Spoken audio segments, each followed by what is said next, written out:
Hello, this is Ozzy and welcome to my channel. Yesterday I recorded 16 minutes of a video, and at the end of it I realized that my mic wasn't on, so there was no sound at all and it was a waste. So I was kind of angry and sad about it, so I really didn't retake it. So that's why I slept on it, and today I feel better. That's why I decided that despite right now being 5:41 in the morning, I'll give it another try and record another video. So here I am recording a video before 6 a.m. and just because I can. Yeah. So anyway, despite many of episodes on this channel, this one has a topic, or is going to have one. So for the past couple of days, now it's 3 days, not couple, because it's tomorrow. Yesterday was a couple of days. Anyway, so for a few days, I've been witnessing a reoccurring theme in my conversation with my family and friends, in the posts I come across on social media, and also in my thoughts. And it's the theme of change. Today, I'm going to talk about change and how it feels to me, how I used to feel about it, how I feel about it right now, and what's my approach to it, and how I cope with it, I guess. So, as someone who's anti-fan of change, who's horrified by change, and doesn't like change at all, I have been embracing change for a few years now, and you might think why it is.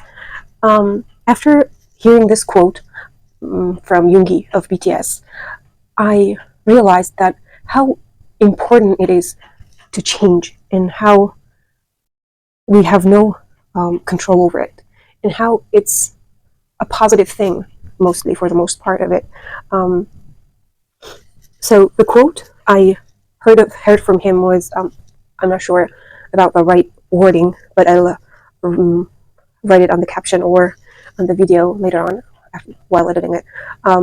It says that it is important. The most important thing is that we are always changing, never being comfortable, always evolving, and that words, always changing, never being comfortable, always evolving, those three expressions, those three were the key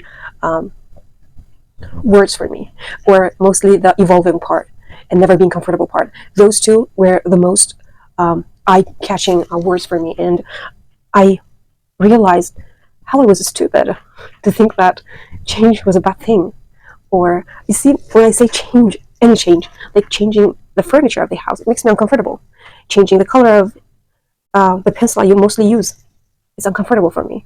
But nowadays, I don't really care what color of pencils do I use, green or blue, or even orange, or whatever color, because I used to write only with blue, and now I don't really care.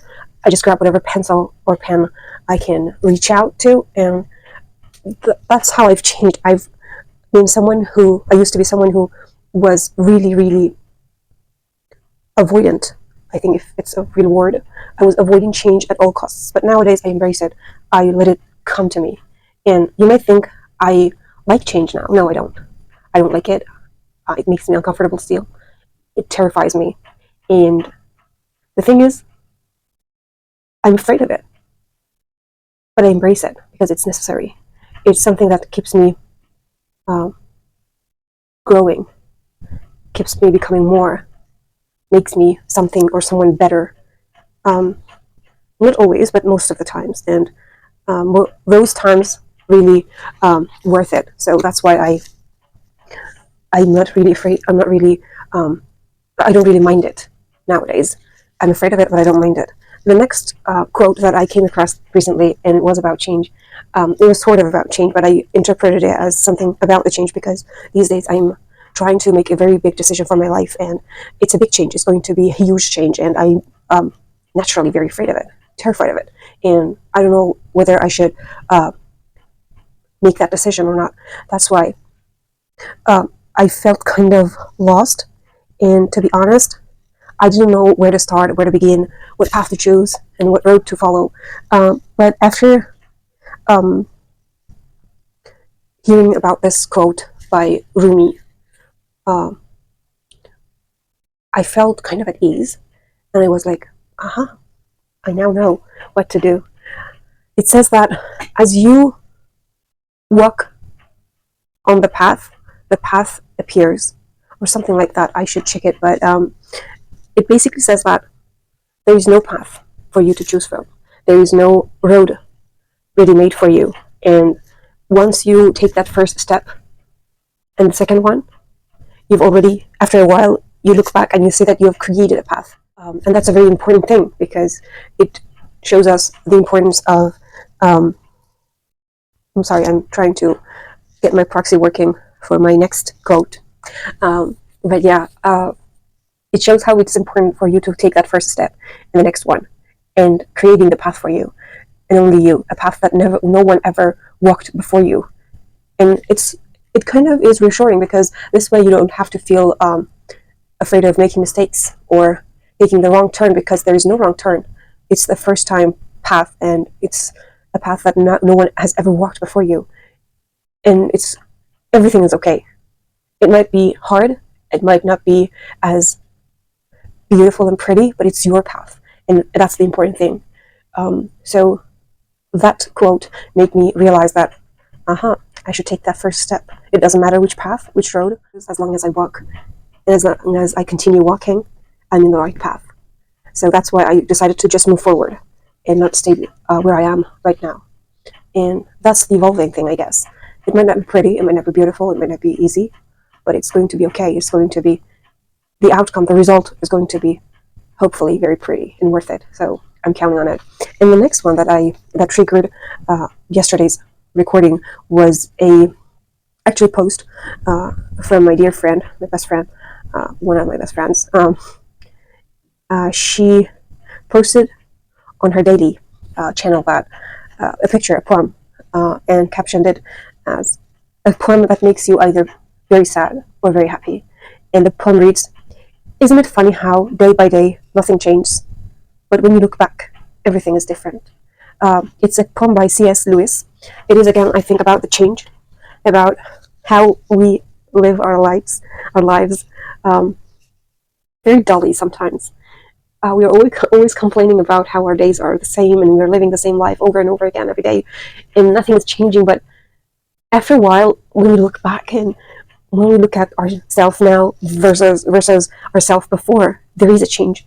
There is a big change, and that's fascinating because really there's nothing you've done to make that change, but somehow it's there, and it's a very fascinating thing to me. And it shows the importance of those little steps, those little decisions we make along the way, and try to make it better. And it's usually, the change is usually for the better, because personally, I don't want to be someone I used to be like 5 years ago or 10 years ago.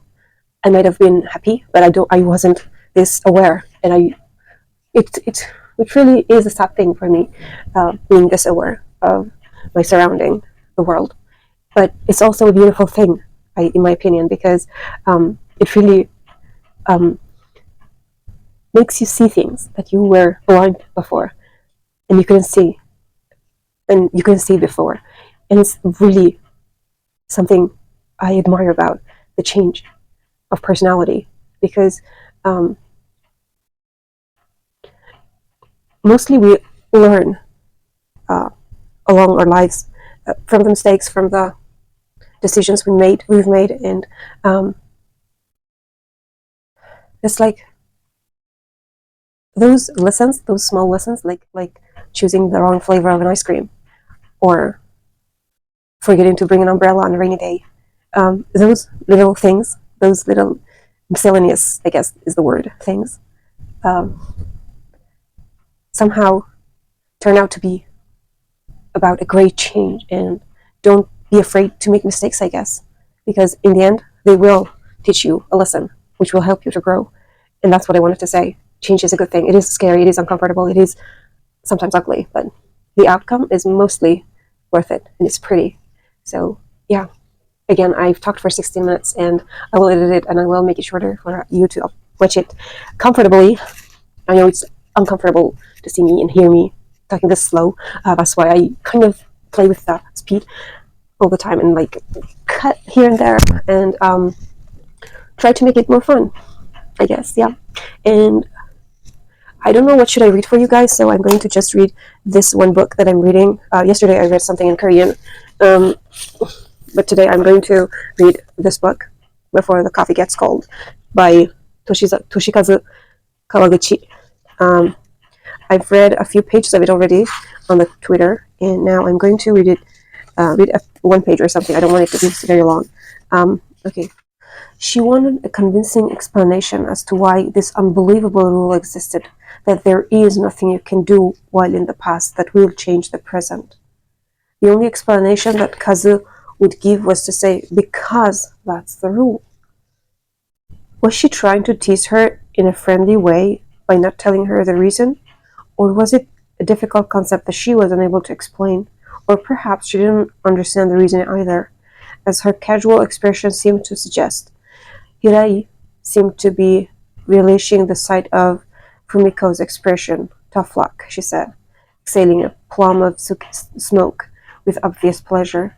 She had drafted that line earlier when Fumiko had begun her explanation, and had been waiting to deliver it ever since. But why? Fumiko felt the energy drain from her body. As she let herself slouch limply into her chair, a vivid recollection came to her. She had read an article on this cafe in a magazine. The article had the headline, Uncovering the Truth Behind Time-Traveling Cafe, made famous by urban legend. The gist of the article was that as follows. The cafe's name was Funicola. It had become famous with long queues each day on account of the time traveling, but it was impossible to find anyone who had actually gone back in time because of the extremely annoying rules that had to be followed. The first rule was the only people you can meet while in the past are those who have visited the cafe. This would usually defeat the purpose of going back. Another rule was there is nothing you can do while in the past that will change the present. The cafe was asked why that rule exists, but their only comment was that they didn't know. As the author of the article was unable to find anyone who had actually visited the past, whether or not it was actually possible to go back in time remained a mystery. Even supposing it was possible, the sticky point of not being able to change the present certainly made the whole idea seem pointless. The article concluded by stating that it certainly made an interesting urban legend, but it was difficult to see why the legend existed. As a postscript, the article also mentioned there were apparently other rules that had to be followed, but it was unclear what they were. Okay, it's enough. It's not the end of the page, but I've already read like 1.5 pages, and I think that's enough pages for me to practice because I'm kind of out of breath. And yeah, again, thank you. Okay, I've never thanked you before, at least not in this episode. So thank you for tuning in, and thank you for listening to my nonsense comments, and thank you for sitting there and watching, or maybe lying down and watching. I don't know, maybe standing. Anyway, thank you for watching, and have a great day ahead. Bye bye.